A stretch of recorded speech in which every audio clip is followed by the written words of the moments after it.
Beneficiado pela Guerra da Coreia nos anos 50, o Japão experimentou um verdadeiro milagre econômico e transformou o seu país, destruído e dominado, em uma potência tecnológica mundial. Mas foi durante os anos de 1986 e 1991 que o Japão experimentou seu maior crescimento. Uma bolha econômica imobiliária que projetava Tóquio como a futura capital tecnológica do mundo. Se você cresceu nessa época, você deve se lembrar que o país do futuro era o Japão. Hoje, a promessa é a China. Os japoneses tinham um poder de compra absurdamente elevado, e o futuro dos jovens já estava garantido. Mas a bolha econômica estourou e os jovens chegaram nos anos 90 sem nenhuma perspectiva de futuro. Em vez de herdarem o futuro próspero de seus pais, herdaram cada um milhões de ienes em dívidas. Essa geração é chamada de geração perdida em seu país. E hoje, quase 40 anos depois, o país ainda não se recuperou completamente dessa bolha. Algo que foi muito pior do que a nossa hiperinflação no início dos anos 90. Algo dessa magnitude, obviamente, impactaria a cultura pop. E já abordei isso aqui várias vezes, como a origem do Frieza ser um especulador imobiliário e não um imperador como muitos acreditam, ou como a Neo Tóquio de Akira, que acabou representando muito bem a Tóquio de 2020. E como esse é um dos assuntos preferidos aqui do canal, vou abordar mais um impacto dela na cultura pop: os rebeldes. No Japão, os jovens têm suas fichas limpas quando se tornam adultos, mas limpas de verdade, e não cheias de desconfianças e suspeitas, como acontece por aqui. Então, para uma juventude que tem o seu futuro garantido e sabe que após os 18 anos vai ter uma vida de trabalhador, assalariado, submisso e cheio de conformidades, se rebelar na adolescência e ter história para contar antes que caia na vida adulta e monótona, parece uma boa ideia. Afinal de contas, a sua ficha estará limpa e seu futuro garantido. Então, nos anos 80, a cultura Bousouzoku, Yankee ou Sukeban explodiram por conta disso. E isso se reflete na cultura pop, como os mangás Bebop High School, Rukudenashi Blues, o jogo Kunio-kun e as séries Sukeban Deka, tanto live action quanto mangá, e por aí vai. Um dos maiores ícones dessa época é o anime e mangá Akira, do qual a gente acompanha uma gangue de Bousouzoku, que são aqueles motoqueiros, sarruaceiros japoneses. A gente acompanha rebeldes sem causa e que tem que lidar com adultos autoritários que exigem uma obediência e um respeito, por mais que eles não sejam pessoas que mereçam respeito e que também cometem ali inúmeros erros que afetam diretamente esses jovens. Assim como os adultos reais dos anos 80 no Japão acabariam cometendo erros e deixando um futuro sem perspectiva para os jovens que cresceram nos anos 80 e 90. Mas se eu vejo essa parte da história de Akira, essa metáfora sobre obediência e respeito a adultos que não merecem muito respeito e que cometem vários erros, como uma releitura do governo japonês pós-bombas atômicas. Vejo isso porque o governo japonês, mesmo após ter perdido a Segunda Guerra Mundial, ter sofrido as bombas atômicas e passar por uma dominação dos Estados Unidos, ele não mudou muito o jeito que ele atuava durante a Segunda Guerra Mundial. Pelo contrário, ele manteve o mesmo imperador e os japoneses acabaram elegendo o pessoal que fazia parte do governo fascista. Ou seja, a estrutura do governo não mudou nada. Em vez desse pessoal pagar pelos crimes que cometeram e pelos erros que cometeram perante a população japonesa, não, eles foram premiados com novos cargos do governo. Bem similar ao que aconteceu pós-ditadura militar aqui no Brasil. É por conta dessa insatisfação com o governo japonês pós-bomba atômica que vários jovens começaram a se rebelar ali durante os anos 60 e 70, porque eles se negavam a ser também um instrumento do governo como foram os seus pais. Então, aí surgiu o movimento estudantil Zengakuren, que acabou originando nas gangues Bousouzoku. Na segunda metade do mangá de Akira, Neo Tóquio é explodida mais uma vez. E a gente vê vários arranha-céus de cabeça para baixo, a cidade totalmente destruída, um verdadeiro caos, e vários jovens perdidos sem saber o que fazer, apenas tentando reerguer um novo governo, tentando negar tudo que a geração anterior fez. Akira saiu entre 1982 e 1990. Ou seja, ele saiu antes dessa bolha econômica começar a crescer e o dinheiro começar a pintar no bolso dos japoneses, e acabou antes dessa crise acabar dominando ali todo o Japão. Então, Akira, ele acaba sendo quase profético. Ele parece adivinhar que toda aquela falsa prosperidade de Tóquio e do Japão era só uma maquiagem para investidor ver, e que rapidamente aquilo dali acabaria explodindo, assim como uma nova bomba atômica arrasaria com os arranha-céus de Tóquio. Ainda preciso fazer vídeos análises sobre o mangá e o filme de Akira, mas se você quiser ter uma palhinha do que eu já escrevi, o que eu já pesquisei, dá uma conferida no podcast Comunas Nerds, do qual participei, do qual eu já abordei o assunto do mangá e toda essa crise econômica, essa rebeldia e outras metáforas sobre o mangá. E se você quiser saber um pouco mais também, dá uma conferida no vídeo que eu já citei anteriormente. Slam Dunk é uma obra onde vemos jovens com a estética yankee praticando basquete. Mas aqui eu não vou falar de como usar essa força rebelde para práticas esportivas. Aqui eu vou abordar sobre o personagem Hisagi Mitsui. No fundamental, ele era considerado uma verdadeira promessa do basquete. Só que ele chegou no ensino médio e ele percebeu que ele era só um sapo dentro de um poço, e que o mundo é um verdadeiro oceano. Ou seja, ele era só mais um na multidão. E a frustração acabou batendo nele, ele resolveu abandonar o esporte e entrar para uma gangue. Sua história não reflete apenas um atleta que acabou se frustrando perante as dificuldades do mundo. Ela também reflete as inseguranças dessa juventude da geração perdida, que achou que teria um futuro confortável por conta dessa bolha econômica, só que chegou nos anos 90, viu essa bolha estourar, viu a crise chegar e viu que o seu futuro era incerto.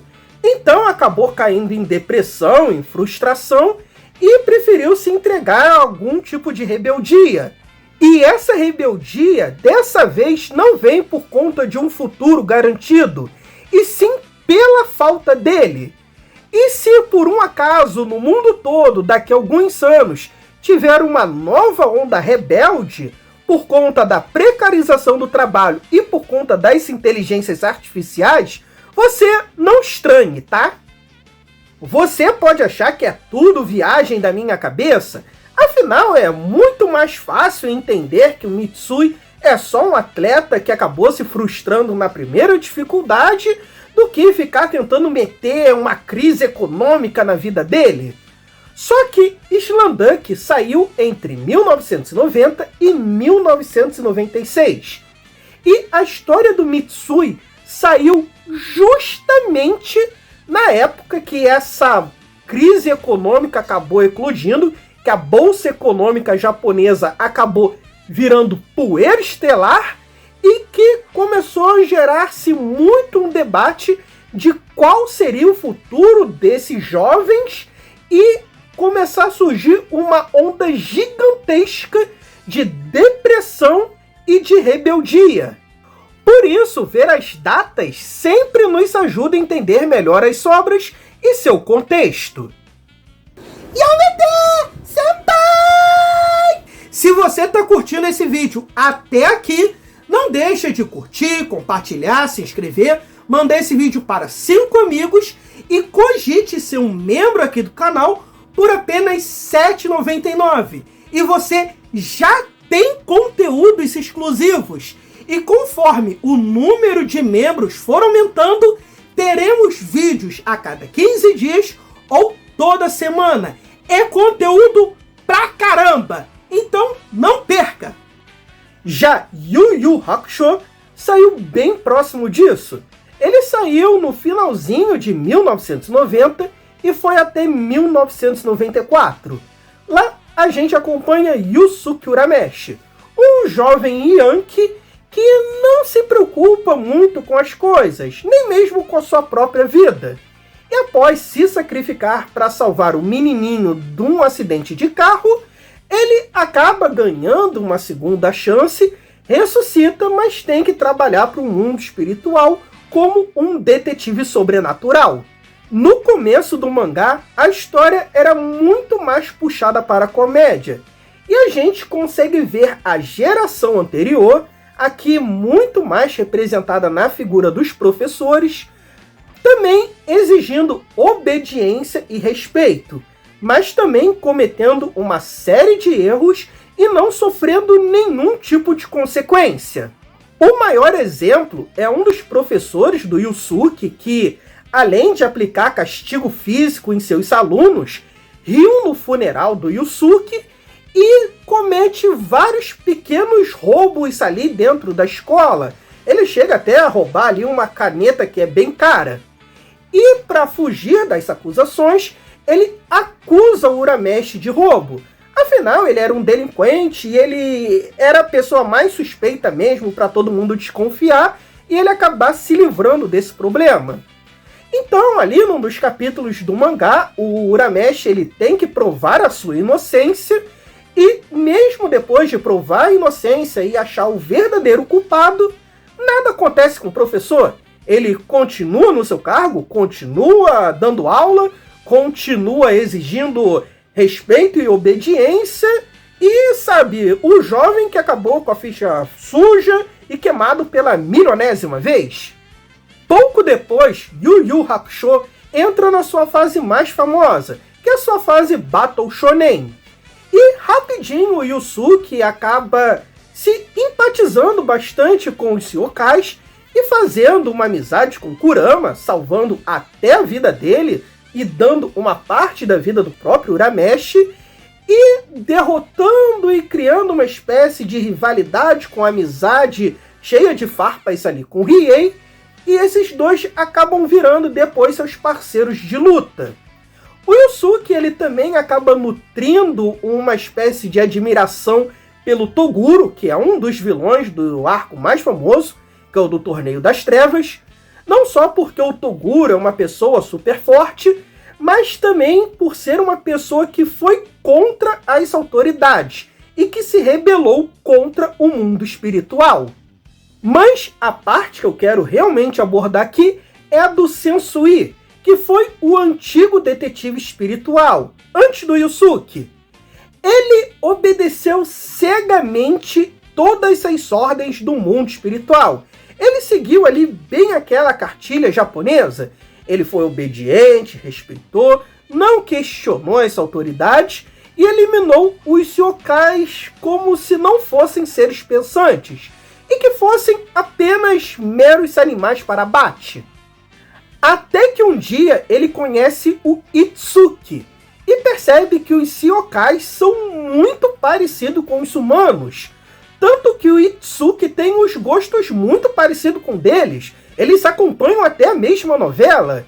Então ele começa a se questionar de todas as atrocidades que ele fez até então, e por que ele nunca questionou isso. O Sensui também descobre uma gravação do que os humanos fazem com os yokais mais fracos, algo completamente desumano, com seres que são muito similares a gente. Então ele começa a passar a ter uma grande raiva e uma repulsa pelos seres humanos. Ele quer destruir a barreira que impede a passagem dos yokais mais fortes para o mundo humano, causando assim um possível colapso entre o mundo humano e o Makai, que é o mundo dos yokais.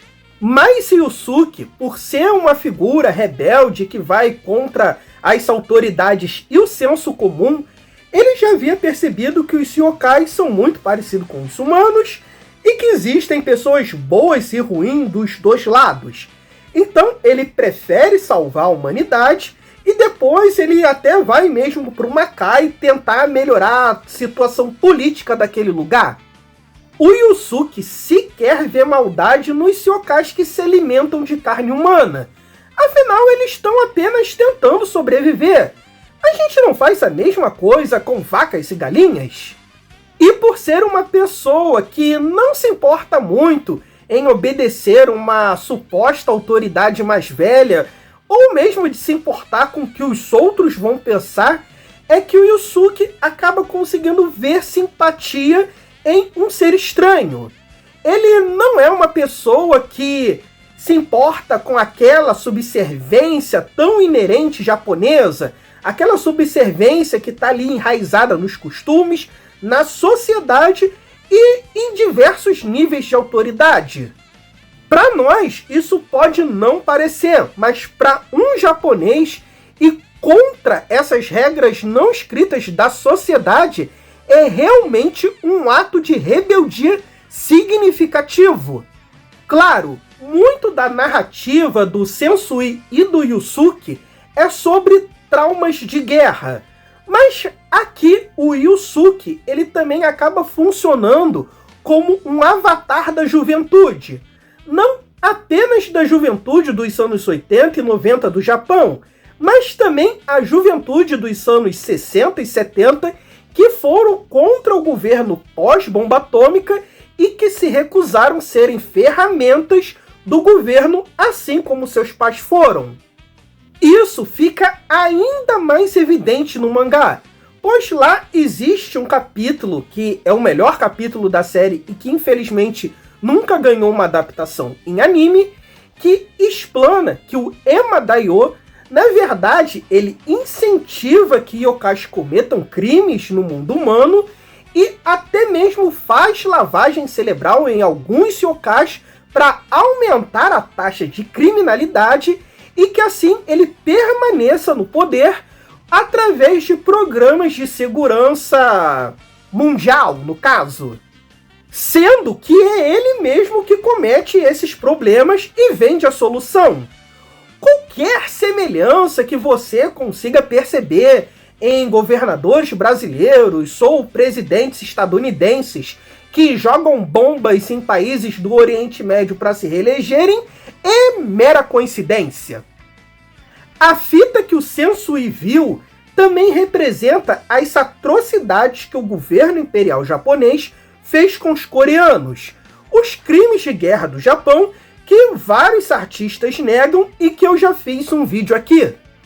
O Sensui, além de representar o soldado traumatizado, ele também representa aquele jovem obediente que seguiu toda a cartilha que os seus pais e professores lhe passaram, dizendo que ele teria um futuro melhor. Só que chegou 1991 e ele se viu tão sem futuro quanto os jovens Yankees da sua escola. Então, antes ele tivesse se rebelado também, ter pego umas novinhas e ter tido uma história mais interessante para contar para os seus amigos de trabalho no seu escritório chato e assalariado. Bom, gente, é isso. Não deixem de conferir os outros vídeos que eu sugeri ao longo desse. Vai complementar muito aqui a discussão e o seu entendimento sobre a crise imobiliária japonesa dos anos 80. E também passem lá no Comunas Nerd para conferir o que a gente debateu sobre o mangá do Akira. Eu ainda vou trazer aqui de forma mais enxuta, mas é bom vocês conferirem lá e dar uma força para esses caras que são incríveis. E não deixem de curtir, compartilhar, se inscrever, mandar esse vídeo para 5 amigos, não é esquema de pirâmide, é marketing multinível. E não herdei a dívida da bolha econômica imobiliária por querer!